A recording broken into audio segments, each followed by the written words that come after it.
الحمدللہ رب العالمین والعاقبۃ للمتقین والصلاة والسلام علی رسولہ النبی الکریم اما بعد فاعوذ باللہ من الشیطان الرجیم بسم اللہ الرحمن الرحیم فقال اللہ سبحانہ وتعالی الا ان اولیاء اللہ لا خوف علیہم ولا هم یحزنون ان اللہ وملائکتہ یصلون علی النبی یا ایھا الذین آمنوا صلوا علیہ وسلموا تسلیما اللہم صل علی سیدنا شفیعنا مولانا محمد نبی وعلی آلہ وصحبہ وبارک وسلم۔ اللہ تعالیٰ کا بے انتہا فضل و کرم ہے کہ جس نے ہمیں سرکار دو عالم صلی اللہ علیہ وسلم کی امت میں پیدا فرمایا اور اس امت میں پیدا ہونے کا فخر عنایت فرمایا۔ کرم پہ کرم یہ ہوا کہ ہم کو اس بابرکت محفل میں شریک ہو کر اس کے فیوز و برکات سے مالا مال ہونے کا موقع عنایت فرمایا۔ الحمدللہ۔ الا خبردار ان اولیاء اللہ، بے شک اللہ کے ولی، لا خوف علیہم، ان پر کوئی خوف نہیں، ولا هم یحزنون، اور نہ انہیں کوئی غم ہوگا۔ در فیض حق بند جب تھا نہ اب کچھ، فقیروں کی جھولی میں اب بھی ہے سب کچھ، یہ اللہ والے دیتے ہیں سب کچھ مگر ان سے چاہے لینے کا ڈھب کچھ۔ خدا کے فضل سے ہے ہم پہ سایہ پیر امیر اللہ کا، دونوں جہاں میں ہے ہمیں سہارا پیر امیر اللہ کا۔ کسی کو زمانے کی دولت ملی ہے، کسی کو جہاں کی حکومت ملی ہے، میں اپنے مقدر پہ قربان جاؤں، مجھے پیر امیر اللہ کا آستانہ ملا ہے۔ اللہ تعالیٰ جن لوگوں کو اپنا خاص قرب عطا فرماتا ہے انہیں اولیاء اللہ کہتے ہیں، جو صاحب ایمان اور تقویٰ ہو۔ اولیاء اللہ وہ ہوتے ہیں جو اللہ اور اس کے رسول کی محبت سب سے زیادہ ہو۔ اولیاء اللہ وہ ہوتے ہیں جس نے نفس اور شیطان، دنیا، خواہشات نفسانی سے منہ موڑ لے۔ اولیاء اللہ وہ ہوتے ہیں جو اللہ اور اس کے رسول کی فرما برداری کرنے والا ہو۔ اولیاء اللہ وہ ہوتے ہیں جن کو دیکھنے سے اللہ تعالیٰ یاد آ جائے۔ مولا کی پہچان آسان ہے مگر ولی کی پہچان مشکل ہے۔ اولیاء اللہ وہ ہوتے ہیں جن کے سر پر شریعت ہو، بغل میں طریقت ہو، سامنے دنیاوی تعلقات، ان سب کو سنبھالے ہوئے راہ خدا طے کرے۔ اولیاء اللہ وہ ہوتے ہیں جو مسجد میں نمازی ہو، میدان میں غازی ہو، عدالت میں قاضی ہو، گھر میں پکا دنیا دار۔ اولیاء اللہ وہ ہوتے ہیں جو مسجد میں جائے تو ملائکہ مقربین کا نمونہ بن کر۔ اولیاء اللہ وہ ہوتے ہیں جو بازار میں جائے تو ملائکہ متبرات امر بن کر۔ اولیاء اللہ اپنے خبروں میں زندہ ہے۔ عبادت اور احکام میں شرائط کا پورا کرنا علماء کا کام ہے مگر عبادت میں اخلاص، حضوری قلب اور اعمال کو ریاکاری سے پاک کرانا اولیاء اللہ کا کام ہے۔ شرائط ادا عبادت علماء پورا کراتے ہیں، شرائط قبول عبادت اولیاء اللہ پورا کراتے ہیں۔ ایمان عالم دین سے ملتا ہے مگر ایمان کی حفاظت اولیاء اللہ کے کرم سے ہوتی ہے۔ انسان کا ظاہری پاک کرنا علماء کا کام ہے اور باطن کو پاک کرنا اولیاء اللہ کا کام ہے۔ علماء پڑھاتے ہیں، اولیاء اللہ پلاتے ہیں۔ علماء اللہ اور اس کے رسول کی سناتے ہیں، اولیاء اللہ اللہ اور اس کے رسول کو دکھاتے ہیں۔ کسی مذہب میں عالم کا ہونا حق ہونے کی دلیل نہیں، مگر ولی ہونا حق ہونے کی دلیل ہے۔ جہاں شریعت ختم ہو جاتی ہے وہاں طریقت شروع ہو جاتی ہے۔ علماء کے دربار میں زبان سنبھال کر رکھنا چاہیے، اولیاء اللہ کے دربار میں دل سنبھال کر رکھنا چاہیے۔ میدان حشر میں سب کو خوف ہوگا، اولیاء اللہ بے خوف ہوں گے۔ آسمان کی زینت چاند ستاروں سے ہے، زمین کی زینت اولیاء اللہ سے ہے۔ اولیاء اللہ کے پیش نظر لوح محفوظ ہوتا ہے۔ اولیاء اللہ تقدیر بدل دیتے ہیں۔ اولیاء اللہ سے روحانی فیض حاصل ہوتا ہے۔ اولیاء اللہ کے پاس ایک لمحہ بیٹھنا 1000 سال کی دکھاوے کی عبادت سے بہتر ہے۔ اولیاء اللہ کو دیکھنا عبادت ہے۔ پیرانے پیر ارشاد فرماتے ہیں، اگر تم کسی کو ہوا میں اڑتا ہوا دیکھو یا پانی پہ چلتا ہوا دیکھو، اگر وہ شریعت کا پابند نہ ہو تو وہ افتجاج ہے، ولایت نہیں۔ اولیاء اللہ مرتے نہیں بلکہ ایک گھر میں سے دوسرے گھر میں داخل ہو جاتے ہیں۔ اولیاء اللہ کی کرامت ان کے موت سے منقطع نہیں ہوتی۔ اللہ تعالیٰ نے جب سے دنیا کو بنایا ہے ہمیشہ زمین پر اولیاء اللہ کو رکھا ہے۔ کبھی زمین ابلیس کے لیے خالی نہیں رہی۔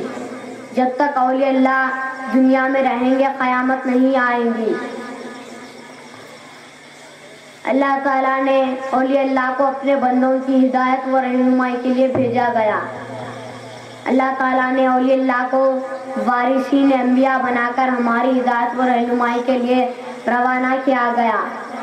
یہ راضی برضا الہی ہوتے ہیں، خدا نے انہیں برگزیدہ بنایا ہے۔ یہ خلق کی خدمت میں ہمیشہ کمر بستہ رہتے ہیں اور انہیں خدا کی محبت سے زیادہ کوئی چیز عزیز نہیں ہوتی۔ اسی لیے خدا نے ان کی حفاظت یوں فرمائی ہے، من عاد لی ولیا فقد اذنتہ بالحرب۔ اگر کوئی میرے ولی سے دشمنی کرے میں اسے جنگ کی دعوت دیتا ہوں۔ اولیاء اللہ مظہر صفات انبیاء ہوتے ہیں۔ جو ولی جس نبی کی صفات کا مظہر ہوتا ہے اس سے اسی کی صفات کا ظہور ہوتا ہے۔ مثلا جو ولایت عیسوی رکھتے ہیں وہ تاریخی دنیا ہوتے ہیں، اور جو ولایت سلیمانی رکھتے ہیں وہ صاحب تخت و تاج ہوتے ہیں، اور جو ولایت مصطفی رکھتے ہیں اور جو ولایت نوحی رکھتے ہیں وہ مظہر جلال ہوتے ہیں، اور جو ولایت ابراہیمی رکھتے ہیں وہ مظہر جمال ہوتے ہیں، اور جو ولایت مصطفی رکھتے ہیں وہ کبھی فقیر، کبھی تاجدار، کبھی بھی مظہر جلال، کبھی مظہر جمال، وہ غرض جامعہ صفات ہوتے ہیں۔ فیضان نبوت انہی اولیاء اللہ سے تعابت جاری و ساری رہے گا۔ اولیاء اللہ کا ذکر قرآن میں جملہ 42 بار آیا ہے۔ ایمان و تقوی کا تاج اولیاء اللہ کے سروں پر ہے۔ اولیاء اللہ کی قلوب در حق انوار الہی کے مرکز اور تجلیات ربانی کے مظہر ہوتے ہیں۔ ایک مرتبہ کا واقعہ ہے، حضرت جنید بغدادی رحمۃ اللہ علیہ پانی پہ سے جا رہے تھے، وہیں ایک شخص دیکھتا اور آپ کو بولتا مجھے اس پار کرنے جانا ہے، آپ بولتے اس پہ ٹھہر جاؤ۔ آپ حضرت جنید بغدادی رحمۃ اللہ علیہ جانماز پہ سے جا رہے تھے، وہ جانماز پہ ٹھہر جاتا اور ڈنڈے رکھتا۔ حضرت جنید بغدادی رحمۃ اللہ علیہ بولتے تو یا جنید کہتے جا۔ وہ شخص یا جنید کہتے کہتے وہ چھوڑ کے یا اللہ کہتا۔ وہیں حضرت جنید بغدادی رحمۃ اللہ علیہ بولتے ابھی تو یا جنید کا نہیں گیا تو یا اللہ کہنے کیسا گیا۔ تو دیکھو میرے دوستوں بزرگوں، اولیاء اللہ کی حکومت پانی پہ بھی چلتی ہے۔ ایک مرتبہ کا واقعہ ہے، ایک اللہ کے ولی کے پاس ایک عورت آتی اور آ کے بولتی کہ حضرت قبلہ مجھے کوئی اولاد نہیں ہے، آپ دعا فرمائیے۔ پھر آپ لوح محفوظ میں دیکھتے اس کے مقدر میں کوئی اولاد نہیں رہتی، آپ بولتے تیرے مقدر میں کوئی اولاد نہیں ہے۔ پھر وہ عورت رو لیتے ہوئے خانقاہ کے باہر آتی اور آپ کے وہ اللہ کے ولی کے پوترے باہر کھیلتے رہتے، اس عورت کو بلاتے اور پوچھتے تم کیوں رو رہی ہو؟ میں اس لیے رو رہی ہوں، میں آپ کے دادا جان کنے گئی تھی۔ کیوں گئی تھی؟ میں آپ کے دادا جان کنے اس لیے گئی تھی کہ میرے مقدر میں اولاد ہے یا نہیں پوچھنے گئی تھی، تو انہوں نے کیا کہا؟ میرے مقدر میں کوئی اولاد نہیں ہے کہا۔ آپ وہ اللہ کے ولی کے پوترے بولتے کہ میں تمہارے کو ایک جواب سکھاتا ہوں، میرے دادا جان سے جا کے کہنا۔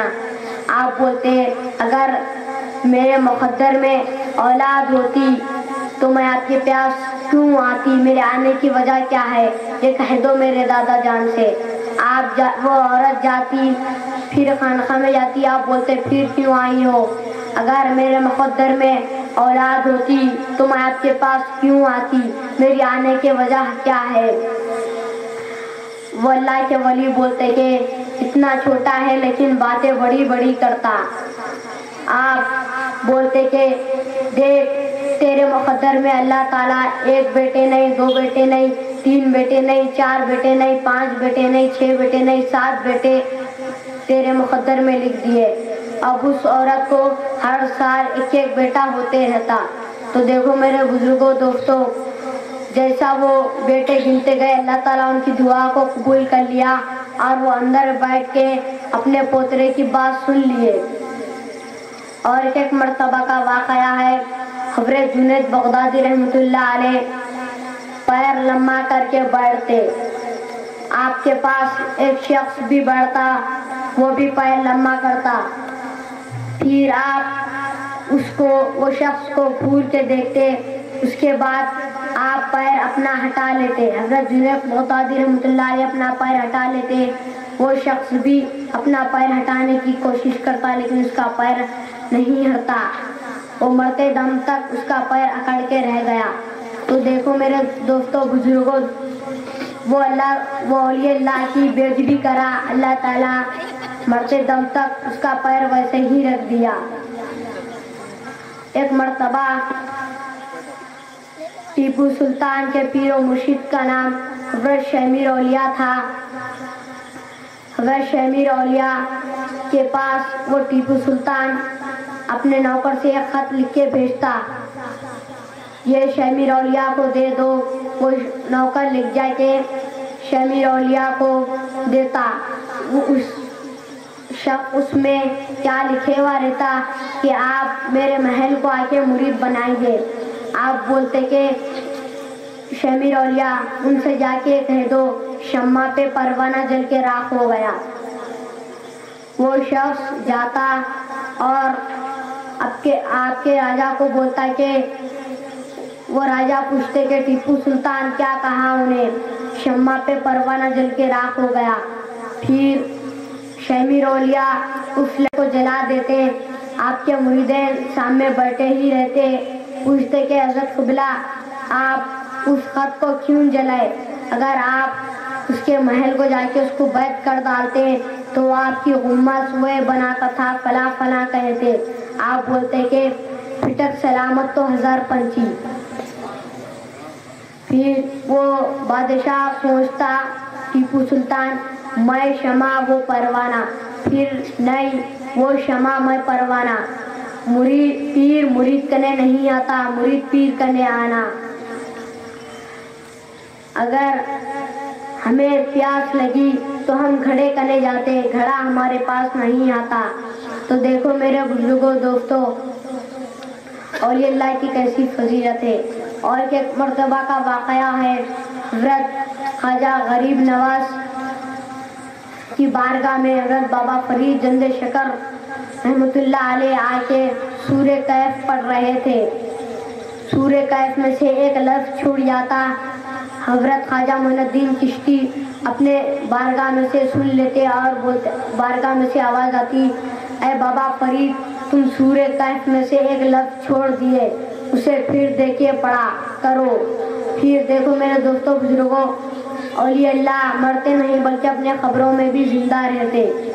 اب میں اللہ تعالیٰ کی بارگاہ میں دعا کرتا ہوں، ربنا آتنا فی الدنیا حسنۃ وفی الآخرۃ حسنۃ وفی الآخرۃ حسنۃ وقنا عذاب النار، ربنا ظلمنا انفسنا وان لم تغفر لنا وترحمنا لنکونن من الخاسرین۔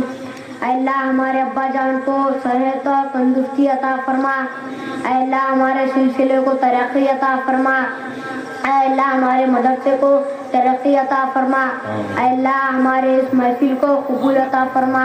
ان اللہ ملائکۃ یصلون علی النبی یا ایھا الذین آمنوا صلوا علیہ وسلموا تسلیما، اللہم صل علی سیدنا شفیعنا مولانا محمد النبی النبی وعلی آلہ وصحبہ وبارک وسلم لا الہ الا اللہ محمد رسول اللہ۔ نعرہ تکبیر، نعرہ رسالت، نعرہ رسالت، علماء اہل سنت۔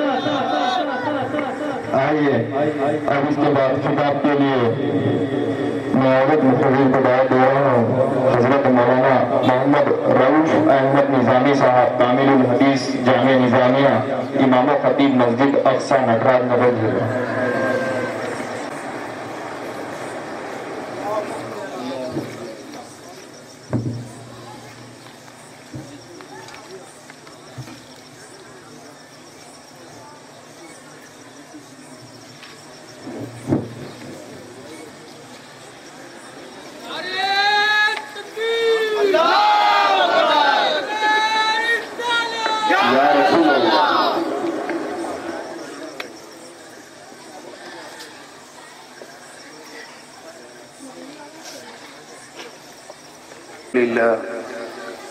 الحمد لله نحمده ونستعينه ونستغفره ونؤمن به ونتوكل عليه ونعوذ بالله من شرور أنفسنا ومن سيئات أعمالنا، من يهده الله فلا مضل له ومن يضلل فلا هادي له، ونشهد أن لا إله إلا الله وحده لا شريك له، ونشهد أن سيدنا ونبينا ومولانا محمدا عبده ورسوله، أما بعد فأعوذ بالله من الشيطان الرجيم، بسم الله الرحمن الرحيم، يا أيها الذين آمنوا اتقوا الله وابتغوا إليه الوسيلة وجاهدوا في سبيله لعلكم تفلحون، صدق الله العظيم، فقال الله تعالى في مدح النبي صلى الله عليه وسلم، إن الله وملائكته يصلون على النبي يا أيها الذين آمنوا صلوا عليه وسلموا تسليما، اللهم صل على سيدنا ونبينا ومولانا محمد وعلى آل سيدنا ونبينا ومولانا محمد وبارك وسلم۔ میں ٹھہرتا ہوں، تم تو بھی ایک نظر دیکھو وہاں کا بیٹھنا سب کیسا ہے۔ حضرت العلامہ مولانا ابو الخیر سیف اللہ امیری صاحب مدد اللہ العالی، حضرت العلامہ مولانا پروفیسر ڈاکٹر محمد مصطفیٰ شریف صاحب قبلہ مدد اللہ العالی، صدر شعبہ عربی عثمانیہ یونیورسٹی و ڈائریکٹر دائرۃ المعارف حضرت العلامہ مولانا سید معیز الدین شرفی صاحب مدد اللہ العالی لیکچرر، اور دیگر اسٹیج پر رونق افروز علماء کرام اور سامعین کرام، السلام علیکم ورحمۃ اللہ وبرکاتہ۔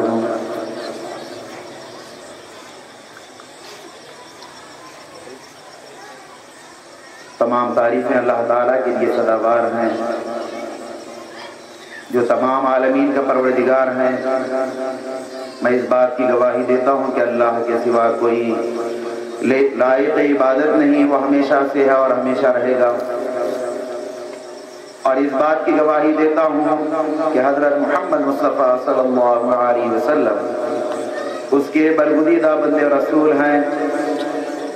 اور جمیع حاضرین اکرام سے خواہش کرتا ہوں کہ ایک مرتبہ حضور اکرم صلی اللہ علیہ وسلم کی بارگاہ عالیہ طیبہ میں درود شریف پڑھنے کی سعادت حاصل فرمائیں۔ اللہم صلی علی سیدنا و نبینا و مولانا محمد و علی آل سیدنا و نبینا و مولانا محمد وبارک وسلم۔ سامعین کرام، اس خاندان کے شہزادے نے ابھی تقریر آپ حضرات فرمات کر چکے ہیں، وہ تقریر نہیں بلکہ سرخیاں تھیں، اور ایک ایک سرخی کی میں سمجھتا ہوں علماء اکرام بیٹھے ہیں گھنٹوں تقاریر کر سکتے ہیں۔ اللہ تعالی اس شہزادے کی علم میں ترقی عطا فرمائے۔ آئیے سامعین کرام، خطبہ مسنونہ کے بعد جس آیت کریمہ کو پڑھا گیا ہے اس کا ترجمہ سماعت فرما لے، اور انشاءاللہ آخر زیادہ وقت نہیں لے گا کیونکہ یہاں پر اساتذہ اکرام موجود ہیں اور میری خوش نصیبی ہے کہ ان کی میں تقاریر سماعت کروں گا۔ سامعین اکرام، اللہ تبارک و تعالی ارشاد فرماتا ہے، یا ایھا الذین آمنوا، اے ایمان والو، اتقوا اللہ، اللہ سے ڈرو، وابتغوا الیہ الوسیلہ، اور اس کی راہ میں وسیلے کو تلاش کرو،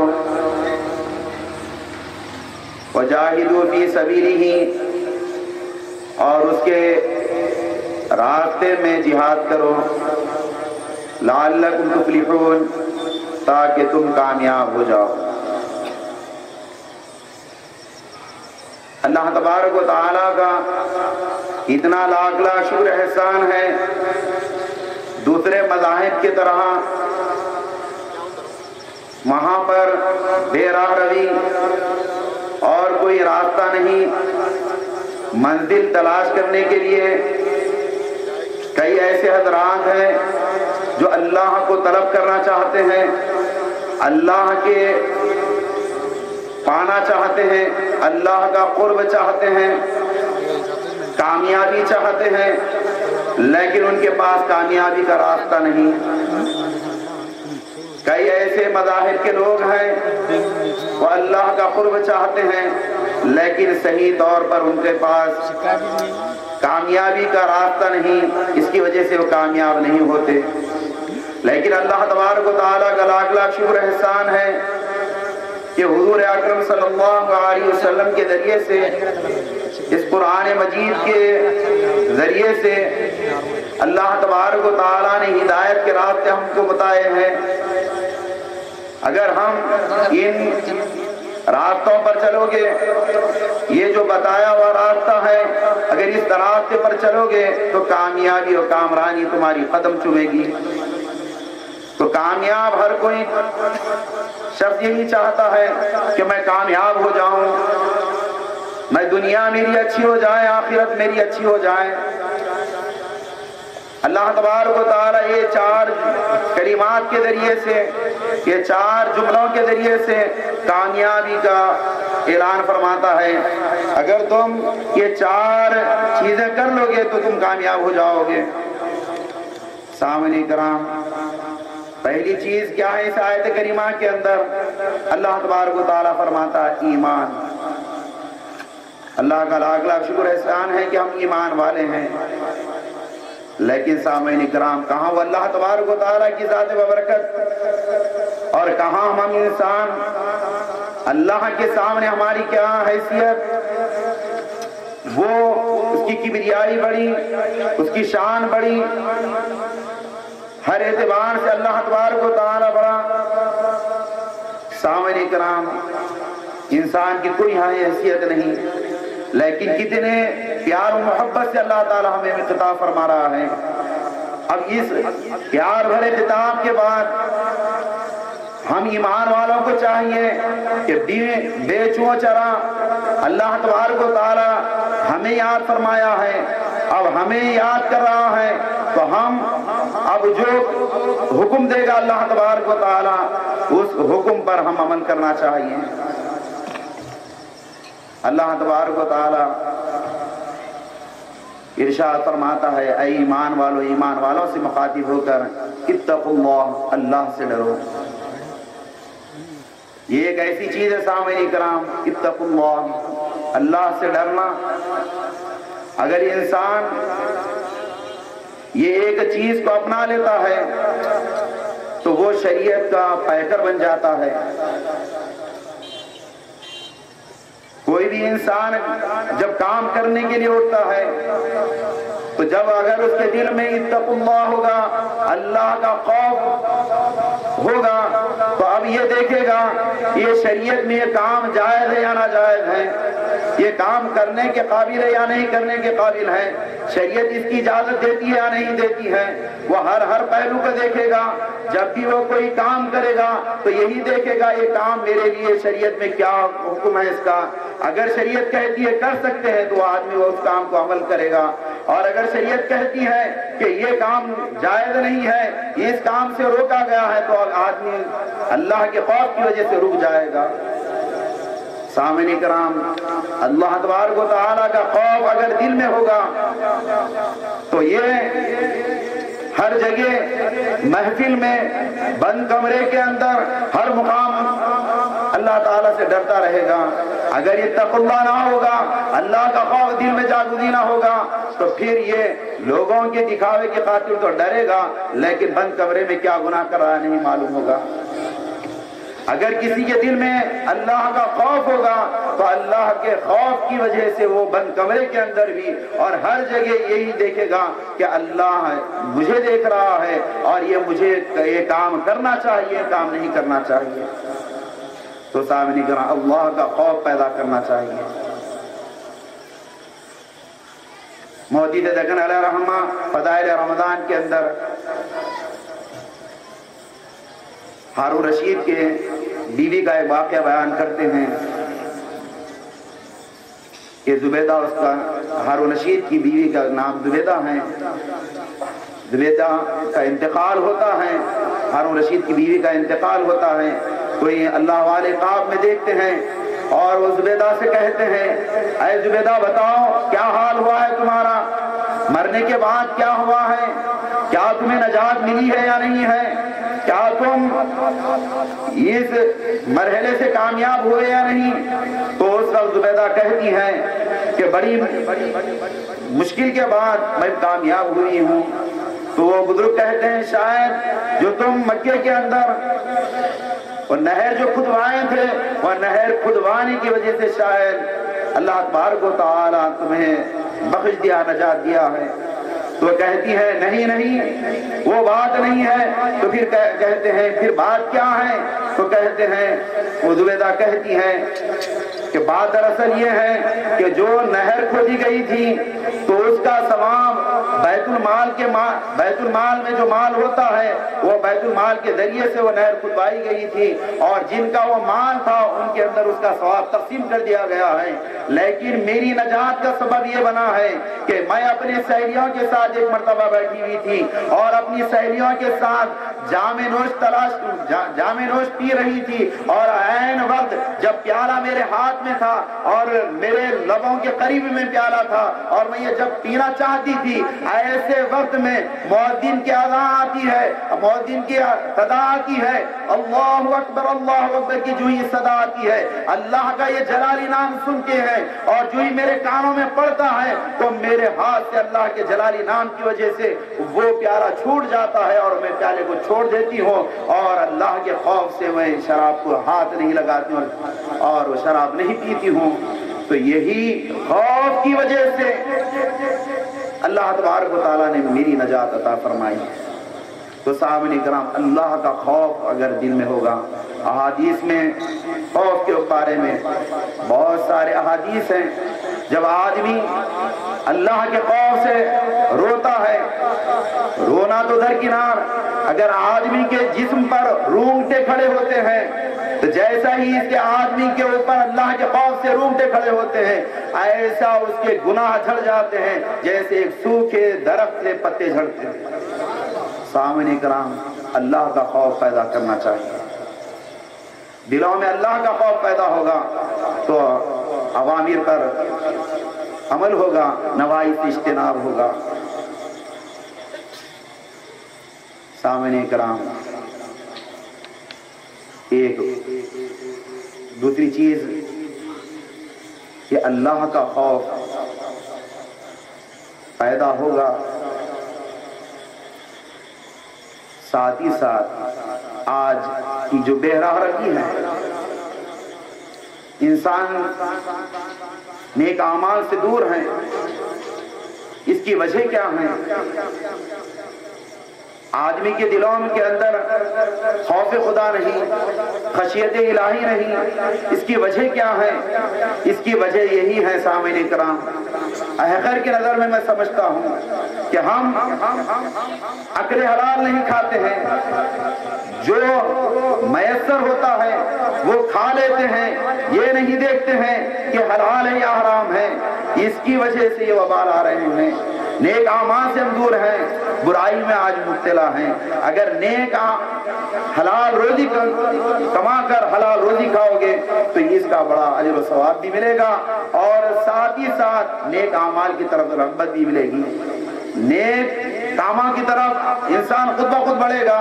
لیکن سامعین کرام، ہم یہ دیکھ رہے ہیں آج کے موجودہ زمانے کے اندر مال کدھر سے بھی آ جائے، کس راستے سے بھی آ جائے، بس لے لیں اور اس کو استعمال کر لیں۔ اگر اس طرح کا مال لے لیں اور استعمال کریں گے اور وہ کھا لیں گے تو سامعین کرام کیا ہوگا؟ وہ ایسا مال کھا لینے کے بعد سامعین کرام حلال یا حرام کے اندر تمیز بھی نہ رہے گی اور کھا لیں گے تو لازمی بات یہ ہوگی کہ اعمال نیک اعمال انسان نہیں کر سکے گا۔ مودی سے دکن علیہ رحمہ اور ایک جگہ ارشاد فرماتے ہیں، اکل حلال کے بارے میں کہتے ہیں کہ دیکھو ایک پانی کی ٹانکی کی مثال دیتے ہوئے کہتے ہیں مودی سے دکن علیہ رحمہ، ایک پانی کی ٹانکی ہے اور پانی کی ٹانکی کے اندر اگر پانی اس ٹانکی کے اندر اچھا ڈالا جائے گا، پاک و صاف ڈالا جائے گا تو ٹوٹیوں کے ذریعے سے پانی پاک و صاف نکلے گا۔ اگر اس ٹانکی کے اندر پانی گندا ڈالا جائے گا اور یہ توقع کی جائے گی، یہ امید کی جائے گی اس ٹوٹیوں سے جو پانی نکلے گا اچھا نکلے گا، تو سامعین کرام یہ توقع، یہ امید غلط ہے۔ آج ہمارا حال یہ ایسا ہی ہے سامعین کرام، ہمارا جو پیٹ ہے یہ پانی کی ٹانکی کی طرح مثال کے طور پر، اور یہ ہمارے ہاتھ پاؤں یہ جو اعضاء ہیں یہ ہماری ٹوٹیوں کی طرح ہے۔ اگر اس پیٹ کے اندر غذا حلال کی جائے گی، حلال کی کمائی بھی جائے گی، حلال غذا جائے گی تو سامعین کرام یہ اعضاء جو ہمارے ہیں، ہاتھ پاؤں یہ آنکھ وغیرہ، اس سے بھی اعمال نیک ہوں گے۔ اگر اس پیٹ کے اندر سامعین کرام حرام کا مال جائے گا، لازمی بات ہے ہمارے ہاتھوں سے ہمارے اعضاء سے برے اعمال ہوں گے۔ تو سامعین کرام، اکل حلال کمانا اور اکل حلال ہی کھانا ہے۔ احمد غزالی رحمۃ اللہ علیہ کا واقعہ بیان کیا جاتا ہے۔ احمد غزالی رحمۃ اللہ علیہ، یہاں پر علماء کرام بہت ہیں، ایک دو باتیں اور آپ کے گوشے گزار کر کے اپنی بات کو ختم کر دوں گا۔ سامعین کرام، اکل حلال کے بارے میں اس واقعے سے ہمیں ایک درس ملتا ہے، اس کی وجہ سے یہ واقعہ بیان کیا جا رہا ہے۔ احمد غزالی رحمۃ اللہ علیہ بہت بڑے بزرگ ہیں۔ جب آپ کا آخری وقت آتا ہے احمد غزالی رحمۃ اللہ علیہ کا، آپ بستی سے نکل جاتے ہیں، ویران جنگل میں چلے جاتے ہیں اور ایک پہاڑ کے اندر پناہ لے لیتے ہیں۔ ساتھ میں آپ کے کچھ مریدین ہیں اور اس مریدین کے ساتھ آپ اس پہاڑ کے اندر جا گزری ہیں۔ آخری وقت ہے سامعین کرام، بہت بڑے اللہ والے ہیں، بے شمار آپ کے واقعات ہیں، وہ تمام واقعات بیان کرنا نہیں چاہتا ہوں۔ جب آخری وقت آتا ہے، ندا کا وقت آتا ہے، ایسے وقت میں آسمان سے ایک دو سیاہ قطرے گرتے ہیں چہرے کے اوپر اور پورے کا پورا چہرہ سیاہ ہو جاتا ہے، اور جو ہی قطرہ گرتا ہے، دو قطرے گرتے ہیں، پورا چہرہ سیاہ ہو جاتا ہے، اور ایسے وقت میں آپ کا انتقال ہو جاتا ہے۔ جو مریدین تھے، آپ کی کرامات سے واقف تھے، آپ کے اونچے مقام سے واقف تھے، یہ تمام چیزیں دیکھتے ہیں، اور دیکھنے کے بعد زار و خطا رو رہے ہیں مریدین، متقدین رو رہے ہیں کہ اتنے بڑے حضرت ہیں، اتنا بڑا ان کا اونچا مقام ہے، اللہ کے پاس ان کا اتنا بڑا مقام ہے، لیکن کیا بات ہے، کیا وجہ ہوئی ہے کہ یہ انتقال کے وقت آپ کا پورا چہرہ سیاہ ہو گیا ہے۔ انتقال ہونے کے بعد کسی اللہ والے کے خواب میں تشریف لاتے ہیں، کیا دیکھتے ہیں؟ وہ اللہ والے دیکھتے ہیں احمد غزالی رحمۃ اللہ علیہ کو، کیا اطراف میں خلفاء راشدین بیٹھے ہوئے ہیں، اور جس مقام پر احمد غزالی رحمۃ اللہ علیہ بیٹھے ہیں، وہاں سے لے کر پورا آسمان تک نور ہی نور ہے، اس نور کا ایک سما ہے، وہ نور کے سما کے اندر بیٹھے ہیں، اور خلفاء راشدین اور پیارے نبی کے ساتھ بیٹھے ہیں۔ وہ کہتے ہیں، آگے بڑھ کر کہتے ہیں کہ حضرت انتقال کے وقت کیا معاملہ تھا، اور پھر یہ آج کیا معاملہ ہے، کیا ہے اصل واقعہ کیا ہے؟ تو اس وقت کہتے ہیں، بات دراصل یہ ہے کہ جو تم نے دیکھا وہ بھی حقیقت ہے، اور یہ دیکھ رہے ہو یہ بھی حقیقت ہے۔ بات دراصل یہ تھی کہ زندگی میں انجانے طور پر کچھ پیسے، 5 پیسے شاید، وہ پیسے میں اپنے سمجھ کر کھا لیا تھا، در حقیقت وہ کسی اور کے تھے، تو اللہ تبارک و تعالیٰ نے وہ 2 سیاہ قطروں کے ذریعے سے میرے چہرے کو کالا کر دیا تھا۔ وہ حقیقت بھی ہے۔ عقل حرام کیا ہونے کی وجہ سے حرام کا اثر برابر ہوتا ہے، اور پھر یہ جو دیکھ رہے ہو یہ بھی حقیقت ہے۔ یہ کیا ہے؟ تو کہتے ہیں کہ میں جو پیارے نبی پر درود کثرت سے پڑھا کرتا تھا، یہ کثرت سے درود پڑھنے کی وجہ سے یہ نور کی بارش مجھ پر ہو رہی ہے، اور جو میں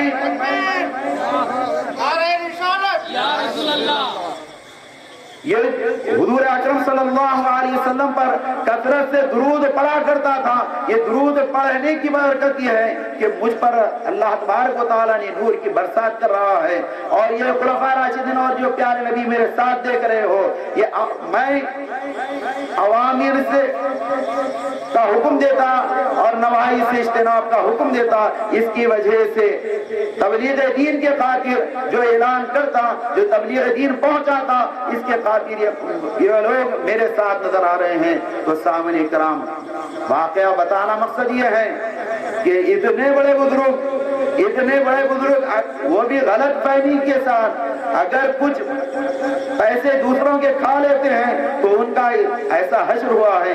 تو سامعین کرام، ہمارے تو نام اعمال کے اندر بے شمار گناہوں کے انبار ہیں، کوئی عمل ہمارا میں سمجھتا ہوں اللہ کی بارگاہ میں قبول ہونے کے قابل نہیں، لیکن وہ اللہ کی بارگاہ ہے۔ سامعین کرام، توقع ہے، امید ہے یہی شاید کہ اللہ تعالی ہمارے ناقص اعمال کو بھی قبول کر لے۔ کوئی ایسا عمل نہیں ہے ہمارے پاس کہ ہم اس کی بارگاہ میں پیش کر سکیں۔ تو سامنے کرام اکل حلال کھائیں. اگر اکل حلال کھائیں گے تو سامنے کرام اس کا نتیجہ یہی نکلے گا کہ نیک اعمال ہمارے اعضاء و جوارح سے نکلیں گے, نیک اعمال کرنے کی توفیق ملے گی. اور اگر حرام کی روزی کھائیں گے تو سامنے کرام ہمارے اعضاء و جوارح سے برے اعمال صادر ہوں گے. سامنے کرام اللہ تبارک و تعالیٰ آیت کریمہ میں فرماتا ہے اے ایمان والو اللہ سے ڈرو. تو اللہ سے ڈرنا ہے. پھر دوسرا ہے وَابْتَغُوا إِلَيْهِ الْوَسِيلَةَ, وسیلے کو تلاش کرو. اس آیت کریمہ کے اندر وسیلے سے مراد بعض حضرات صرف نیک اعمال لیتے ہیں. نیک اعمال وسیلے کا سبب بن سکتے ہیں. جو حضرات سعودی عرب وغیرہ جاتے ہیں اکثر کچھ کتابیں وہاں پر مل جاتی ہیں, وہ کتابیں پڑھ لیتے ہیں. ہمارے مفسرین اکرام نے کیا لکھا ہے, محدثین کیا لکھتے ہیں اس آیت کریمہ کے بارے میں, فقہاء کا کیا قول ہے, یہ تمام چیزیں نہیں دیکھتے. ہمارے سلف صالحین کیا اس آیت کا مطلب لیتے, وہ تمام چیزیں نہیں دیکھتے. وہ کتابیں چند فری میں مل جاتی ہیں اور اردو پڑھنا شدھ بدھ آتا ہے اور اس کے ذریعے سے ہمارا عقیدہ خراب ہو جاتا ہے. تو سامعین کرام اس آیت کے اندر وسیلے سے مراد نیک اعمال کے ساتھ بزرگان دین بھی ہیں, اللہ والے ہیں, نیک اعمال بھی ہیں, انبیاء علیہ السلام بھی ہیں, اور نیک مقامات جو ہے وہ بھی ہے. الغرض سامعین کرام تفصیل بہت ہے. تیسرا وسیلے کو تلاش کرنا ہے. یہ خانقاہی نظام اسی وجہ سے تو بنایا جاتا ہے, یہ وسیلے کا ایک ذریعہ ہے. اس کے ذریعے سے ہمارے دلوں میں جب خوف خدا پیدا ہو جائے گا اور جب ہم نیک اعمال کریں گے اور نیک اعمال لے کر سامعین کرام یہ جو نیک اعمال ہم کیے ہیں, نیک اعمال کو ڈاکہ زنی کرنے والا ہمارا ازلی دشمن شیطان ہے, یہ ہمارے اعمال کو برباد کرنا چاہتا ہے. لیکن یہ وسیلے والے جو بزرگ ہیں یہ ہمارے اعمال کو بچانا چاہتے ہیں. اگر ان سے جڑ جائیں, ان سے وابستہ ہو جائیں تو ہمارے اعمال بچ سکتے ہیں. اسی وجہ سے سامعین کرام ان بزرگان دین سے وابستہ ہونا ہے. پھر چوتھی چیز ہے وجاہدوا فی سبیلہ, اس کے راستے میں جہاد کرنا. سامعین کرام جہاد کا مطلب ہم صرف یہی سمجھتے ہیں کہ صرف کفار کے مقابلے میں جہاد کرنا. سامعین کرام یہ تو جہاد اصغر کہا گیا ہے, یہ چھوٹی جنگ کہا گیا ہے. اس سے ایک مرتبہ حضور علیہ السلام جنگ سے لوٹ رہے ہیں, کفار سے جنگ ہوئی اور جنگ سے لوٹ رہے ہیں. اس موقع پر فرماتے ہیں پیارے نبی ہم جہاد اصغر جب جہاد اکبر کی طرف تشریف لائیں گے. تو جہاد اکبر کیا ہے سامعین کرام, ہمیشہ اپنے نفس کے ساتھ لڑنا. اور جو اپنے نفس کے ساتھ لڑتا ہے ہمیشہ آپ کا نفس لگا ہوا ہے, جذبات میں انسان آ جاتا ہے. اور کوئی کفار کے لڑنا آسان ہے, کوئی کافر آپ کے سامنے ہے تو لڑنا آسان ہے, لیکن یہ جو نفس ہے اس سے لڑنا مشکل ہے. الگ الگ بھیس کے اندر آتا ہے, عالم ہے عالم کے بھیس میں آتا ہے, جاہل ہے جاہل کے بھیس میں آتا ہے. جو آدمی جس انداز کا ہے اسی انداز کے اندر اس کے پاس تشریف لاتا ہے تو اس سے مقابلہ کرنا ہے. تو یہ نفس کی اصلاح کہاں ہوتی ہے, یہ نفس کی اصلاح یہی خانقاہوں میں ہوتی ہے. یہی خانقاہوں سے اگر ہم وابستہ ہو جائیں تو ہماری نفس کی اصلاح ہوتی ہے. اور سامعین کرام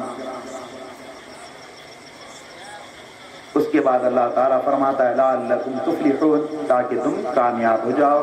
یہ چار چیزیں کریں گے ایمان والے تو ہم ہی ہیں. سامعین کرام اللہ کا خوف اور وسیلہ اور اس کے راستے میں جہاد کرو گے, یہ چار چیزیں کرو گے تو دنیا میں بھی کامیاب ہے, آخرت میں بھی کامیاب ہے. کیونکہ یہاں پر علماء کرام ہیں, ان کے سامنے زیادہ بولنا بے ادبی سمجھتا ہوں۔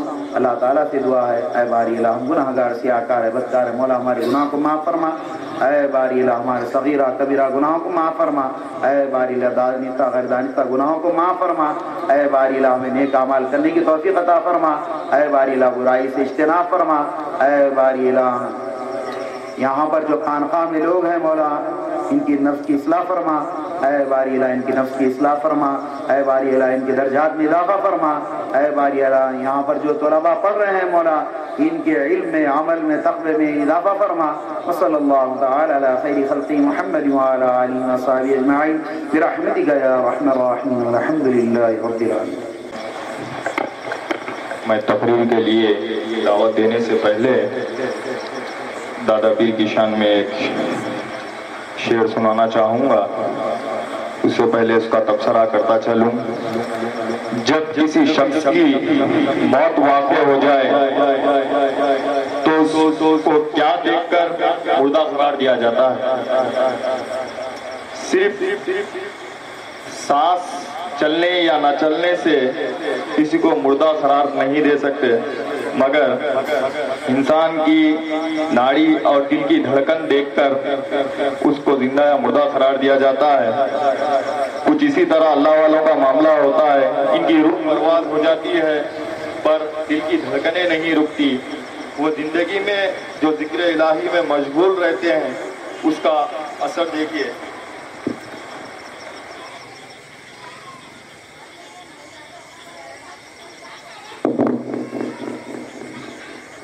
اس عالم سے اس عالم تک چل ذکر الہی کرتے کرتے، اس عالم سے اس عالم تک چل ذکر الہی کرتے کرتے، جب آئی خزاں روح تن سے جدا، جب آئی خزاں روح تن سے جدا، پر دل نہ رکا یا امیر اللہ یا امیر اللہ یا امیر اللہ یا امیر اللہ شاہ امیر اللہ، میرے ساتھ مل کے پڑھیے، یا امیر اللہ یا امیر اللہ یا امیر اللہ شاہ امیر اللہ۔ آئیے اب اس کے بعد حضرت مولانا ابو زاہد سید شاہ وحید اللہ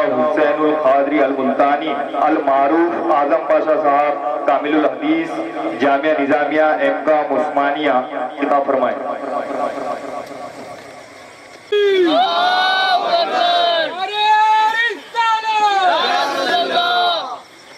ومن سيئات أعمالنا من يهده الله فلا مضل له ومن يضلله فلا هادي له، ونشهد أن لا إله إلا الله وحده لا شريك له، ونشهد أن سيدنا ونبينا وحبيبنا وطبيبنا ومأوانا ومليانا ومولانا محمد وبارك وسلم.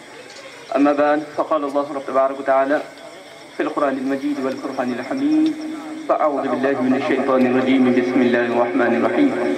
وما أرسلنا من رسول إلا ليطاع بإذن الله ولو أنهم إذ ظلموا أنفسهم جاءوك فاستغفروا الله واستغفر لهم الرسول لوجدوا الله توابا رحيما. صدق الله المولانا العظيم وبلغنا رسوله النبي الأمين الكريم، ونحن على ذلك لك من الشاهدين والشاكرين، والحمد لله رب العالمين. وقال الله تبارك وتعالى في مقام آخر في شأن حبيبه: إن الله وملائكته يصلون على النبي يا أيها الذين آمنوا صلوا عليه وسلموا تسليما. اللهم صل على سيدنا شفيعنا نبينا حبيبنا أمينا ومولانا محمد وبارك وسلم. ابھی میں نے جس آیت کریمہ کی تلاوت کا شرف حاصل کیا وہ سورہ نساء کی 64ویں آیت ہے، جس میں اللہ رب العزت ارشاد فرماتا ہے: وما ارسلنا من رسول الا ليطاع باذن الله، ہم نے کسی رسول کو نہیں بھیجا لیکن اپنے اذن سے اپنے حکم سے اس کی اطاعت کرنے کے لیے بھیجا۔ وَلَوْ أَنَّهُمْ إِذْ ظَلَمُوا أَنفُسَهُمْ جَاءُوكَ، اے میرے حبیب اگر آپ کی نافرمانی کرتی امتی اپنے آپ پر ظلم کر بیٹھے تو انہیں حکم دیجئے کہ وہ آپ کی بارگاہ میں آئیں۔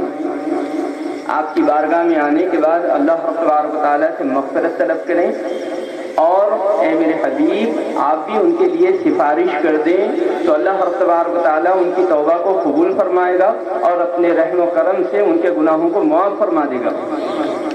اس سے پہلے کہ میں اس موضوع پر تفصیلی گفتگو کروں، آئیے بسط عقیدت و احترام بارگاہ نبوت صلی اللہ علیہ وسلم میں ہدیہ درود پیش فرمائے۔ اللہم صلی علی سیدنا شفیعنا نبینا حبیبنا امینا و مولانا محمد مبارک وسلم۔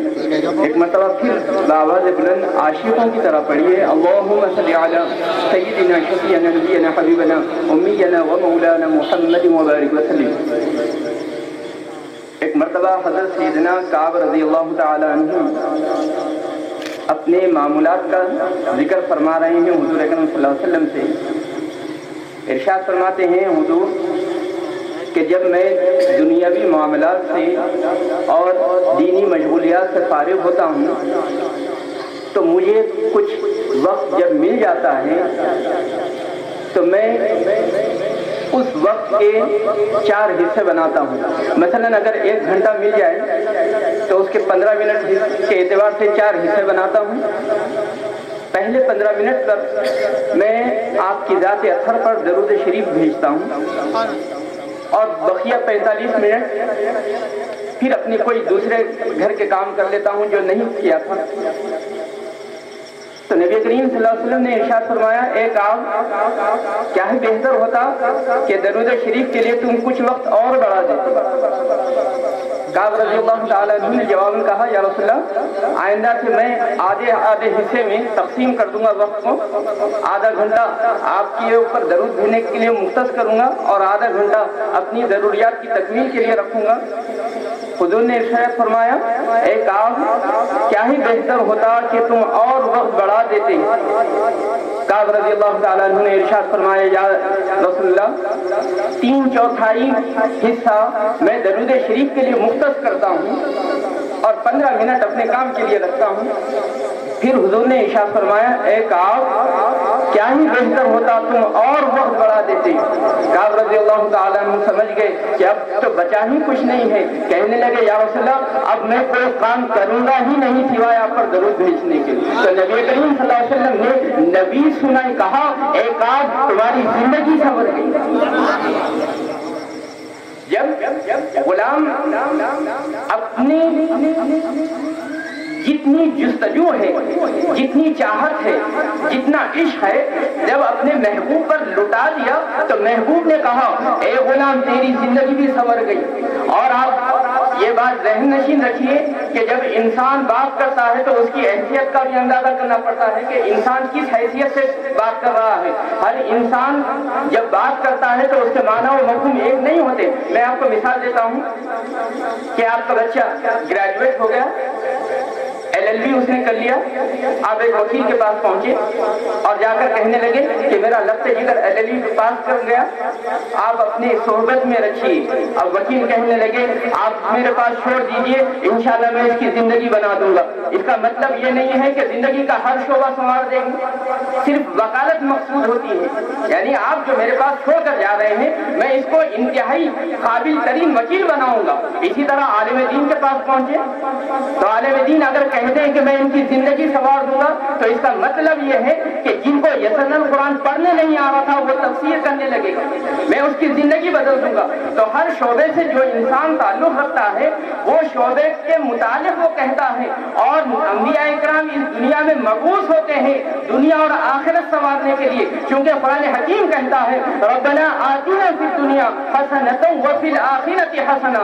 تو یہ کتاب کو جو پھیلانے والے ہیں وہ انبیاء اکرام ہیں۔ تو انبیاء اکرام اس دنیا میں مبعوث ہوتے ہیں دنیا سنوارنے کے لیے اور آخرت سنوارنے کے لیے۔ تو نبی پاک علیہ السلام نے کعب کو کیا کہا، اے کعب تیری زندگی سنور گئی۔ تو اس کا مطلب یہ ہے کہ تم درود بھیجو تو اللہ رب تبارک و تعالیٰ اس کے صدقے میں تمہاری زندگی بھی سنوارے گا اور آخرت بھی سنوار دے گا۔ اور جب زندگی بھی سنور جائے اور آخرت بھی سنور جائے تو ہم کیوں نہ محروم رہے، کیوں محروم رہے؟ تو پڑھیے ایک مرتبہ آواز بلند، اللہم صلی علی سیدنا شفیعنا نبینا حبیبنا امینا و مولانا محمد مبارک وسلم۔ آج کل نئے نئے فتنے ابھرتے ہیں جیسا کہ آپ جانتے ہیں کہ آج ہم تشریف کی تقریب میں شرکت کر رہے ہیں، اکثر لوگ یہ سوال کرتے ہیں کہ بھائی آستانوں پر جانے سے کیا ملتا ہے؟ آج تو میرے کو یہ جواب یہی مل گیا کہ آج آپ ماحول دیکھیے کہ اتنا بے دینی کا ماحول، نوجوان نہیں بلکہ صاحب اولاد اشخاص کو ہم نے دیکھا ہے کہ ایک قرآن شریف کی آیت برابر نہیں پڑھ سکتے، لیکن اللہ والوں کا کرم دیکھیے، ایک چھوٹا ننھا فرشتہ آیا اور علماء اور اولیاء کی تفسیر بتا کر چلا گیا۔ یہ کیا کم دین ہے اولیاء اکرام کی؟ اور ہم سے پوچھتے ہیں کہ وہاں جانے سے کیا ملتا ہے؟ وہاں جانے سے ہر چیز ملتی ہے، لیکن سلیقہ چاہیے۔ اب بعض لوگ یہ کہتے ہیں کہ یہ جو عرش شریف کی تقاریب جو مناتے ہیں سعودی عرب میں تو نہیں منائی جاتی، یہ جو 11ویں شریف مناتے ہیں سعودی عرب میں تو نہیں منائی جاتی، مختلف بزرگان دین کے یوم مثال پر فاتحہ خوانی کی جاتی ہے، یہ سعودی عرب میں نہیں منائی جاتی۔ اب ان کی حد تو یہ ہو گئی کہ یہ تو فروعات تھے، مستحبات تھے، لیکن اب اسلامی تعلیمات میں بھی داخل ہو گئے۔ اب تو وہ یہ بھی کہنے لگے کہ شب معراج مناتے ہیں سعودی عرب میں تو نہیں مناتے، شب برات منائی جاتی ہے سعودی عرب میں تو نہیں منائی جاتی، تراویح 20 رکعت پڑھتے ہیں وہاں 8 رکعت پڑھی جاتی ہے۔ تو ہر چیز میں سعودی عرب کو لا کر ایک نمونہ بنا کر رکھ دیا، اور سادہ لوگ انسان متاثر بھی ہو جاتے ہیں کہ یقینی بات ہے کہ اسلام جہاں سے پنپا ہے، اسلام جہاں سے جس کا آغاز ہوا ہے وہاں پر تو یہ چیز نہیں منائی جاتی۔ لیکن یاد رکھیے کہ جب ہم کسی کو معیار زندگی بناتے ہیں تو پوری طور پر بنائیں، ایسا نہ ہو کہ آدھے طور پر تو ہم ان کو مان لیں، آدھے طور پر نہ مانیں، یہ تو منافقت ہو جائے گی۔ اگر سعودی عرب کو ماننا ہے تو پورے طریقے سے مانیے، اور جب مان لیں گے آپ تو آپ کو پتا چلے گا کہ کتنے بڑے غار میں جا رہے ہیں۔ اگر ہم سعودی عرب کو ماننے لگے تو یقین جانیے کہ بعض مراحل ایسے آتے ہیں کہ انسان ایمان سے خارج ہو جاتا ہے۔ میں آپ کو مثال دیتا ہوں کہ نبی کریم صلی اللہ علیہ وسلم پر طائف کی گلیوں پر جو پتھر برسائے گئے تھے، بتائیے طائف کا علاقہ کہاں پر ہے؟ سعودی عرب میں ہے۔ کیا کوئی مسلمان یہ تصور بھی کر سکتا ہے کہ سعودی عرب میں آقا نامدار رسول عربی صلی اللہ علیہ وسلم پر جو پتھر برسائے گئے تھے وہ جائز تھے؟ اگر کسی نے تصور بھی کر لیا تو ایمان سے خارج ہو جائے، ایمان کے دائرے سے نکل جائے، تو سعودی عرب کو ہم کیسے نمونہ بنائیں؟ نبی پاک علیہ السلام کی راہوں میں جو کانٹے بچھائے گئے تھے، بتائیے کہاں؟ حیدرآباد میں بچھائے گئے تھے، سعودی عرب ہی کا علاقہ تھا، یہ نہیں اس سے آگے نکلیے۔ ابو جہل کی پیدائش کہاں کی ہے؟ سعودی عرب کی پیدائش ہے۔ ابو لہب کی پیدائش کہاں کی ہے؟ سعودی عرب کی پیدائش ہے۔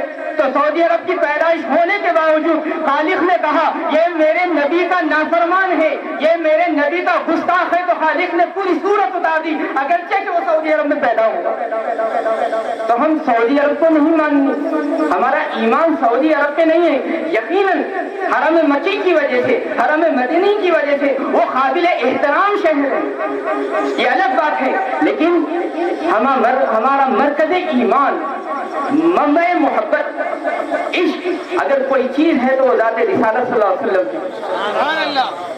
ہم آپ کی ذات اقدس کو مانیں گے۔ اب یہ بھی اعتراض کرتے ہیں کہ آپ لوگ جب عرس شریف مناتے ہیں تو بے شمار خرافات کرتے ہیں، بے شمار بدعتوں کے کام کرتے ہیں، شرک میں مبتلا ہو جاتے ہیں۔ کیا شرک کرتے ہیں؟ کیا عرس شریف کی تقاریب میں نعوذ باللہ ہم کسی دو خدا کو مانتے ہیں؟ نہیں۔ تو پھر شرک کہاں سے ہوا؟ کہتے ہیں کہ خبر کو یہ سجدہ کرتے ہیں، اور سجدہ خالق کائنات کو روا ہے، کسی اور کو روا نہیں ہے۔ بھائی دیکھیے علماء اکرام نے ایک اصول بیان فرمایا ہے، اذا فات الشرط فات المشروط۔ اگر کوئی چیز آپ شرط کے طور پر مان لیں تو جب تک شرط پائی نہ جائے گی اس وقت تک مشروط پایا نہ جائے گا۔ مثال کے طور پر نماز کے لیے وقت شرط ہے، اگر وقت نہ ہو تو نماز ادا نہیں کی جا سکتی۔ مثلا اب اس وقت کیا ہم فجر کی نماز ادا کر سکتے ہیں؟ 2 رکعت نہیں 200 رکعت ادا کر لیجئے۔ علماء اکرام فرماتے ہیں کہ نماز فجر ادا ہی نہیں ہوئی۔ کیوں؟ وقت نہیں آیا۔ تو وقت شرط ہے نماز کے لیے۔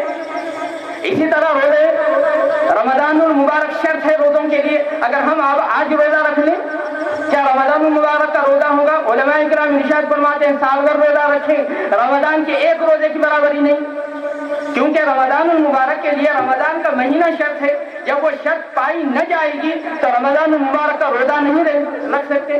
زکوٰۃ دیکھیے، زکوٰۃ ہر کسی پر فرض نہیں ہے، جو صاحب استطاعت ہو، جس کے پاس 7.5 تولے سونا یا 52.5 تولے چاندی ہو، اس پر فرض ہے۔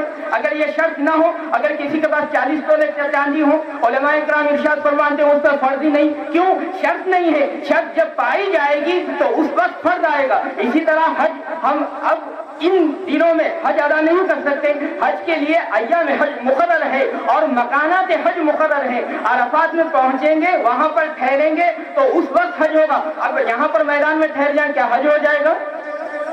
تو جب شرط پائی جائے گی تو اس وقت جتنے احکامات ہیں آ جائیں گے، لیکن اگر شرط نہ پائی جائے تو احکامات خود بخود ختم ہو جائیں گے۔ اب یہ جو کہتے ہیں کہ خبروں کو سجدہ کرتے ہیں، تو سجدے کے متعلق علماء کرام ارشاد فرماتے ہیں کہ سجدے کے لیے بعض شرائط کا پایا جانا ضروری ہے۔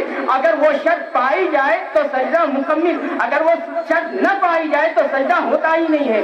پہلی شرط سجدے کے لیے قبلہ رو ہونا ضروری ہے۔ اگر آپ قبلے سے چہرہ پھیر دیں، اب آپ کتنے ہی سجدے کریں، خالق کو سجدہ نہیں ہوتا تو مخلوق کو کیا ہوگا؟ اگر ہم قبلہ اس طرف ہے، اگر اپوزٹ ڈائریکشن میں پلٹ کر سجدے کریں تو کیا ہماری نماز ہو جائے گی؟ ارے خالق کو سجدہ نہیں ہو رہا تو مخلوق کو کیسا ہو جائے گا سجدہ؟ تو پہلی شرط یہ ہے کہ قبلہ رو ہو، اور اللہ کا بہت بڑا کرم ہے کہ جب بھی ہم قبر شریف کو بوسہ دیتے ہیں تو پائنتی کی طرف سے دیتے ہیں یا سرانے سے دیتے ہیں یا اس طرف سے دیتے ہیں جہاں پر ہمارا رخ قبلے سے پھرا ہوا ہوتا ہے۔ بہت کم ایسا ہوتا ہے کہ ہم قبلہ کے رخ پھیر کر قبر شریف کو بوسہ دیتے ہیں۔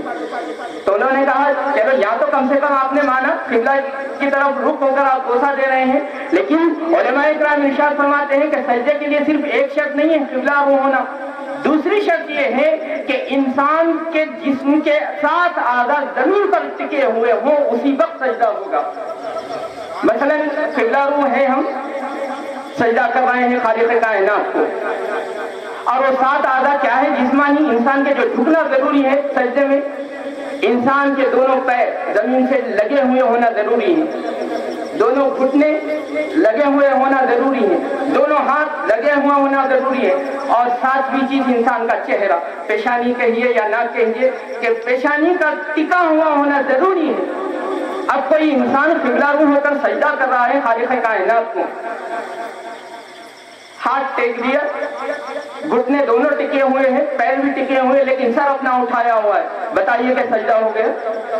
علماء اکرام ارشاد فرماتے ہیں کہ سجدہ ہوا ہی نہیں، سجدہ نہیں ہوا تو نماز ہی نہیں ہوئی۔ اب یہ جو قبلہ رو ہو کر ہم قبر شریف کو بوسہ دیتے ہیں، بتائیے اس میں کیا 7 جسمانی عادت ہمارے ٹچ ہوتے ہیں زمین سے؟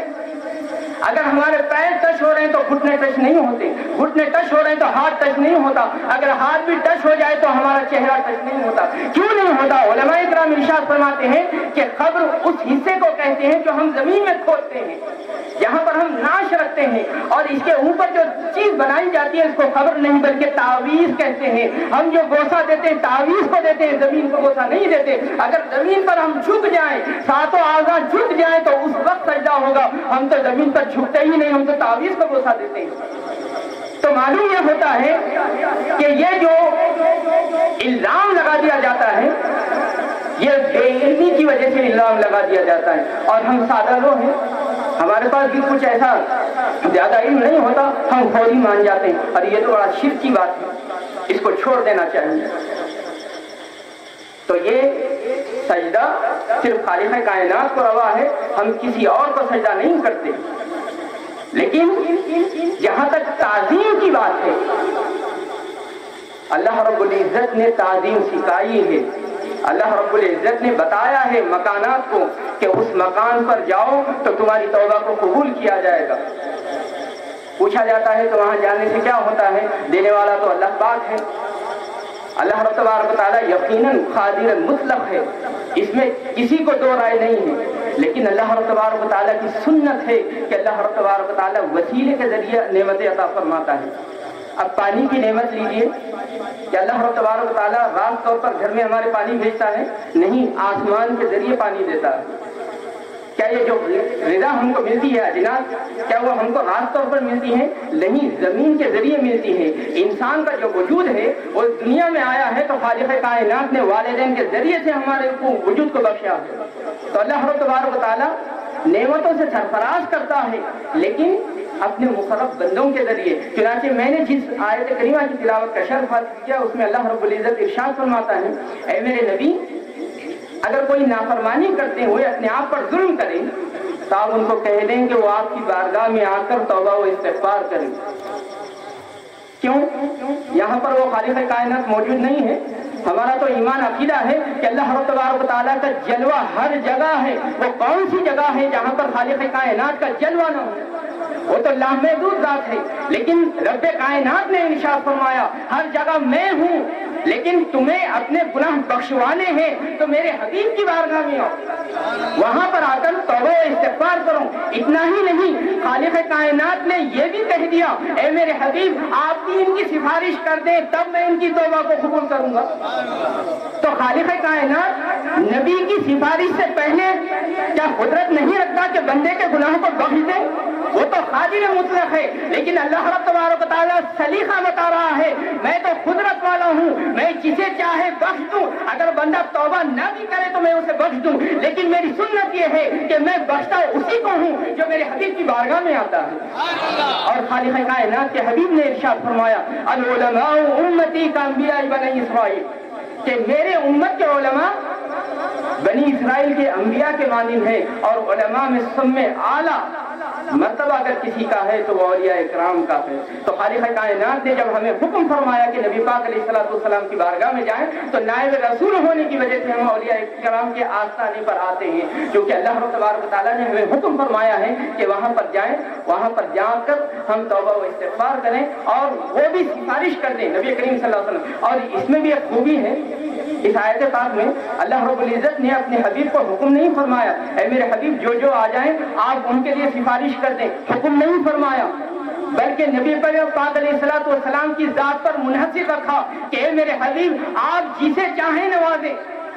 یہ آپ کے اوپر ہے، کیونکہ خالق جانتا ہے کہ میرا حبیب رحمت للعالمین ہے، کسی کو مایوس نہیں کرے گا، اسی لیے خالق نے کہا اے میرے حبیب آپ جس کو چاہیں نوازیں، کیونکہ میں جلال والا ہوں، ہو سکتا ہے کہ میں کسی کو محروم کر دوں لیکن آپ تو رحمت للعالمین ہیں، آپ کسی کو محروم نہیں کریں گے، اسی لیے میں آپ کے سپرد کرتا ہوں کہ آپ جسے چاہیں مغفرت کی دعا کریں، جسے چاہیں مغفرت کی سفارش کریں، میں اس کو بخش دوں گا۔ تو ہم پر لازم ہے کہ ہم نبی پاک علیہ السلام کی بارگاہ میں حاضر ہوں۔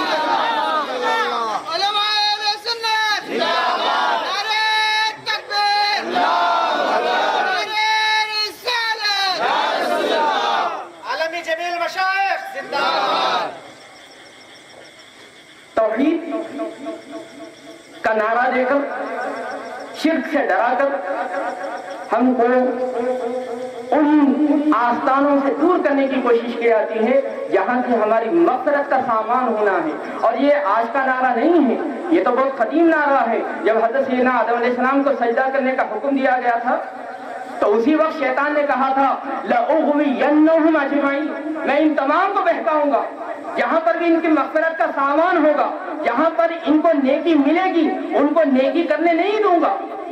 اچھا وہ نیکی نہیں کرنے دے گا، آ کر ایسا تو نہیں بولے گا کہ بھائی یہ نیکی کا کام ہے اس کو مت کیجئے۔ اس نے وہ بھی وعدے کیا لَأَقْعُدَنَّ لَهُمْ صِرَاطَكَ الْمُسْتَقِيمَ، کہ میں ان کو بھٹکاؤں گا سیدھے راستے پر آ کر۔ شراب خانے میں اگر کوئی بیٹھا ہوا ہے تو وہ آلریڈی بہتا ہوا ہے، اس کو بہکانے کی کیا ضرورت؟ میں وہاں نہیں جاؤں گا بہکانے کے لیے، میں کہاں جاؤں گا؟ میں مساجد میں جاؤں گا، وہاں پر جا کر مسائل کھڑے کروں گا کہ یہ فاتحہ دینا جائز ہے یا نہیں ہے، سلام پڑھنا جائز ہے یا نہیں ہے۔ میں آستانوں پر جا کر وہاں پر مسائل پیدا کروں گا کہ یہ کرنا شرک ہے، یہ کرنا بدعت ہے۔ آپ نے کبھی شراب خانے میں سنا ہے کوئی آپس میں لڑ رہا ہو؟ کیوں؟ شیطان وہاں نہیں جاتا بہکانے کے لیے، بہکانے کے لیے یہاں پر آتا ہے۔ قرآن حکیم جب آپ غور سے پڑھیں گے تو خالق کائنات نے متعدد مثالیں بیان فرمائی ہیں کہ اللہ رب تبارک و تعالیٰ اپنے بندوں کے ذریعے جب نوازتا ہے تو کیسے نوازتا ہے۔ میں آپ کو دو مثالیں دے کر اپنی تقریر ختم کروں۔ حضرت سیدنا زکریا علیہ السلام کو خالق کائنات نے بی بی مریم علیہ السلام کا کفیل بنایا تھا. آپ کی زیر کفالت تھی بی بی مریم علیہ السلام. اور حضرت سیدنا زکریا علیہ السلام انتہائی ضعیف ہو چکے تھے اور آپ کو خواہش تھی کہ اللہ تبارک و تعالیٰ آپ کو صاحب اولاد بنا دے. کس انسان کو خواہش نہیں ہوتی کہ وہ بھی صاحب اولاد ہو جائے. حضرت سیدنا زکریا علیہ السلام اکثر دعا فرماتے, لیکن ایک مرتبہ حضرت سیدنا زکریا علیہ السلام نے بی بی مریم علیہ السلام کی جانب دیکھا کہ جہاں پر بیٹھ کر آپ عبادت نہیں کرتی بی بی مریم علیہ السلام, وہاں پر خالق کائنات بے موسم کے پھل عطا کرتا. مثلا گرمی کے موسم ختم ہو جائے تو گرمی کا پھل نہیں ملتا, لیکن خالق کائنات بی بی مریم علیہ السلام کو گرمی کا موسم ختم ہونے کے بعد وہ پھل عطا کرتا جو گرمی کے موسم میں آنا تھا. سردی کا موسم ختم ہو جائے تو پھل بھی ختم ہو جاتا, وہ نہیں ملتا دنیا میں. لیکن بی بی مریم علیہ السلام کی یہ خصوصیت تھی کہ اللہ تبارک و تعالیٰ موسم سرما ختم ہونے کے باوجود وہ پھل عطا فرماتا جو صرف موسم سرما میں ہوتا. تو حضرت سیدنا زکریا علیہ السلام نے سوچا کہ بی بی مریم کو خالق کائنات بے موسم کے پھل عطا کر رہا ہے اور میرا بھی موسم جو صاحب اولاد ہونے کا تھا وہ ختم ہو چکا ہے. آپ خود ارشاد فرماتے ہیں کہ میری ہڈیاں بوسیدہ ہو چکی ہیں, کمزور ہو چکی ہیں, اور میرے جو سر کے بال ہیں وہ وائٹ ہو چکے ہیں, سفید ہو چکے ہیں, اور میری جو خاتون ہیں وہ بھی ضعیف العمر ہیں. ایسے عالم میں اولاد کی توقع رکھنا ناممکن ہے.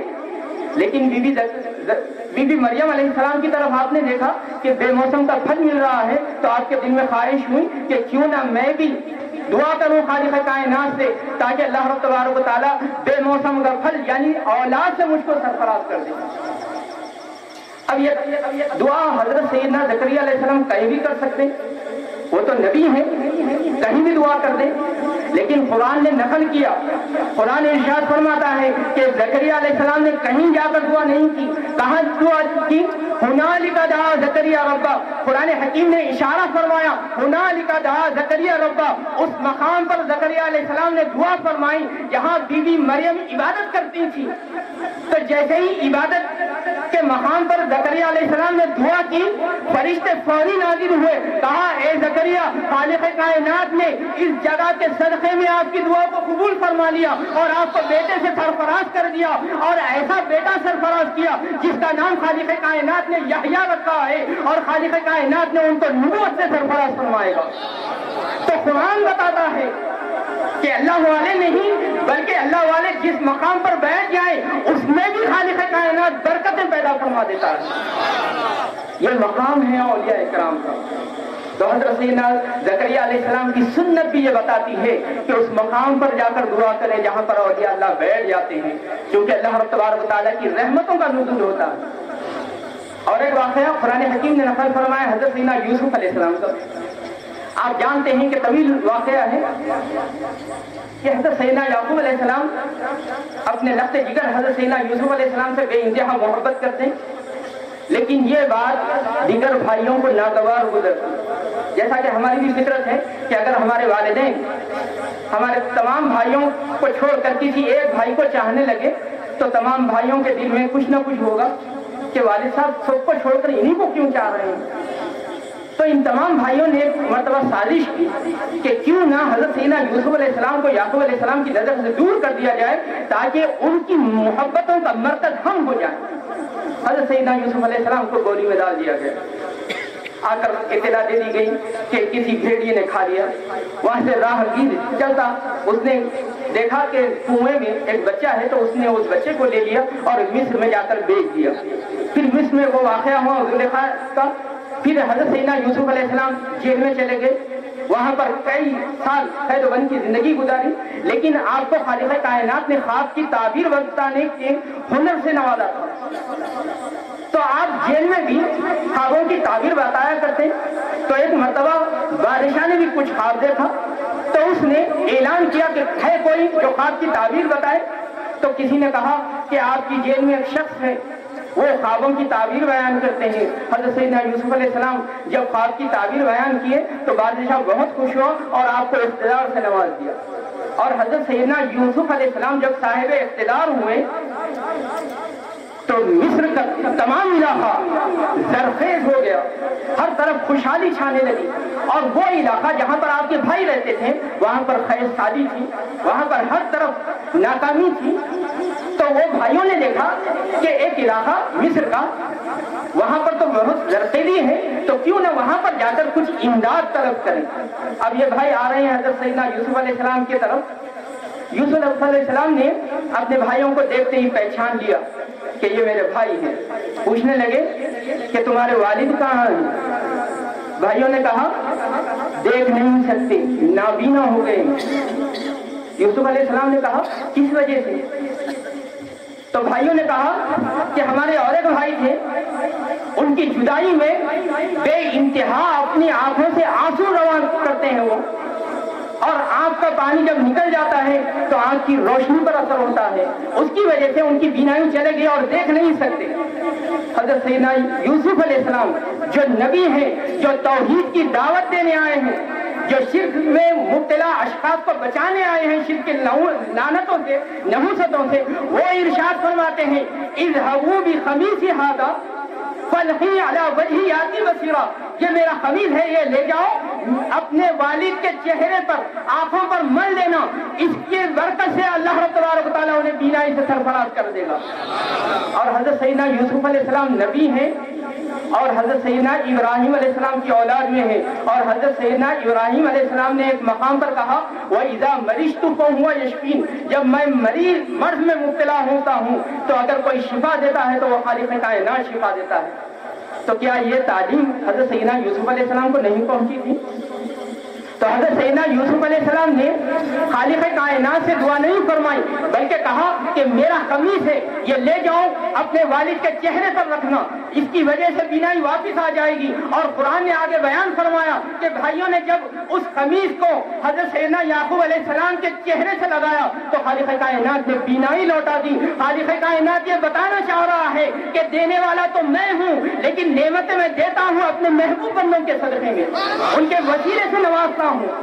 دینے والا تو میں ہوں، میں تو قادر مطلق ہوں، لیکن میں نوازتا ہوں اپنے محبوب بندوں کے صدقے میں۔ قرآن حکیم کی ایک آیت پاک ہے جس کا مفہوم یہ ہے کہ میرے حبیب آپ جسے چاہیں ہدایت نہیں دے سکتے، انک لتہدی من احببت، کہ میرے حبیب آپ جسے چاہیں ہدایت نہیں دے سکتے۔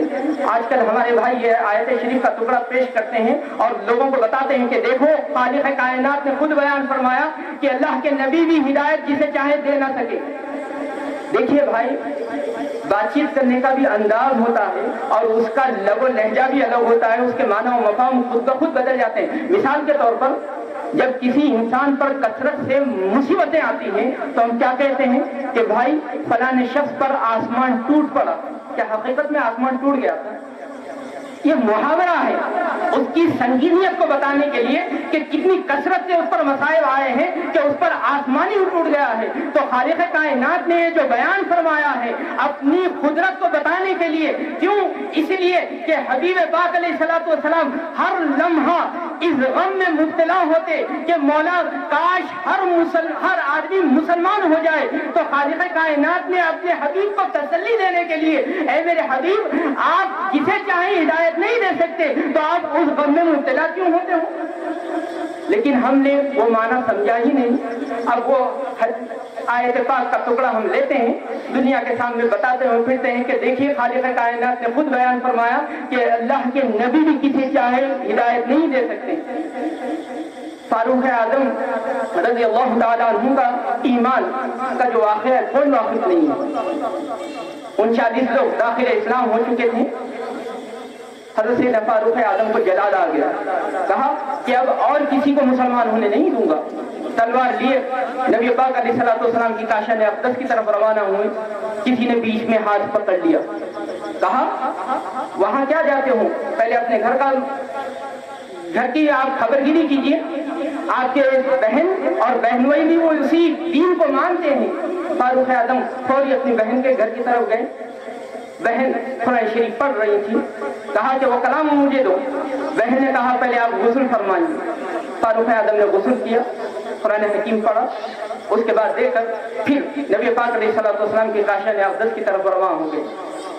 یہ واقعہ ہم اکثر سنتے ہیں صحابہ نے عرض کیا یا رسول اللہ عمر آ رہے ہیں اور انتہائی جنگجو ہیں، شجاع ہیں، بہادر ہیں، پورا عرب کانپتا ہے آپ کی شجاعت سے، آپ کہیں تو ہم عمر کا کام تمام کر دیں اس سے پہلے کہ وہ آپ کے پاس پہنچے، آپ پر حملہ آور ہو جائیں۔ نبی نے کہا میرے عمر کو چھوڑ دو، دروازہ کھول دو۔ جب دروازہ کھلا چہرے اقدس پر نگاہ پڑی، فاروق اعظم نے کہا یا رسول اللہ اب تک میں الگ ارادے سے آیا تھا، اب آپ کا دست شفقت آگے بڑھائیے، میں بھی داخل اسلام ہونا چاہتا ہوں۔ یہ واقعہ ہم کتنے مرتبہ نہیں سنتے۔ اب ذرا اس واقعے کو تھوڑا پیچھے لے جا کر غور کرتے چلیے کہ جب فاروق اعظم نے تلوار نکالی تھی نبی پاک علیہ الصلوۃ والسلام کو نعوذ باللہ قتل کرنے کی، کیا اس وقت خالق کائنات ہدایت سے سرفراز نہیں کر سکتا تھا؟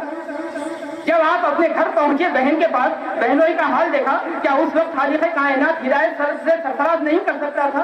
جب آپ نے قرآن شریف پڑھی، کیا اس وقت خالق کائنات ہدایت سے سرفراز نہیں کر سکتا تھا؟ خالق کائنات چاہتا تو پہلے ہی پہل فاروق اعظم کو ایمان کی دولت سے سرفراز کر دے، لیکن دنیا کو بتانا چاہتا تھا کہ میں چاہوں تو فاروق کو ایمان سے سرفراز کر دوں، لیکن تم لوگوں کو پتا نہ چلتا تھا کہ میرے حبیب کے چہرے میں کتنی تاثیر ہے، کہ میرے حبیب کے چہرے کو بھی اگر دیکھ لے کوئی ایمان کی حالت میں تو میں اس کو ایمان سے سرفراز کر دوں گا، اس کو ہدایت سے سرفراز کر دوں گا۔ اگر خلوص نیت کے ساتھ، حسن نیت کے ساتھ اگر میرے حبیب کا چہرہ بھی اگر کوئی دیکھ لے تو میں اسے ہدایت سے سرفراز کر دوں گا۔ اور ہم یہ کہتے ہیں کہ نبی پاک علیہ الصلوۃ والسلام کسی کو ہدایت نہیں دے سکتے۔ ارے نبی پاک علیہ الصلوۃ والسلام کا چہرے اقدس پر اگر ہماری نظر پڑ جائے اور ہمارا دل پتھر کا نہ ہو تو خالق کائنات ہمیں وہیں پر ہدایت سے سرفراز کر دے۔ تو یہ آستانے وہ آستانے ہیں جہاں پر ہم اپنے گناہوں کی معافی حاصل کر سکتے ہیں، ہم اپنے ایمان کو چلا بخش سکتے ہیں، ہمارے دین کا جو ایمان کا جو نور بجھ رہا ہے اس کو منور کر سکتے ہیں۔ لیکن ایک بات اور ایک ہے کہ وہ لوگ جو اعتراضات کرتے ہیں اس سے زیادہ ہم خود ان کو اعتراض کا موقع دیتے ہیں۔ یہ جو اولیاء اللہ کے آستانے پر ہم آتے ہیں، ہم رسمن آتے ہیں، جبکہ اولیاء اکرام کی تعلیمات قولی نہیں تھی، فعلی تھی، کردار کو سنوارنا تھا۔ ایک واقعہ بیان کر کے میں ختم کر دوں جس میں کردار کی اہمیت بتائی گئی۔ فاروق اعظم کے دور خلافت میں آپ ایک مرتبہ مجلس میں بیٹھے ہوئے تھے، ایک شخص اٹھا اور کہنے لگا کہ وہ شخص ہے، وہ شخص ہے۔ فاروق اعظم کو یہ ناگوار گزرا کہ کسی کی طرف انگلی بتائی جائے۔ فاروق اعظم نے اس شخص کو قریب بلایا، کہا کیا ماجرا ہے، کیا معاملہ ہے، تم ایسا اس طرح اشارہ کیوں کر رہے ہو؟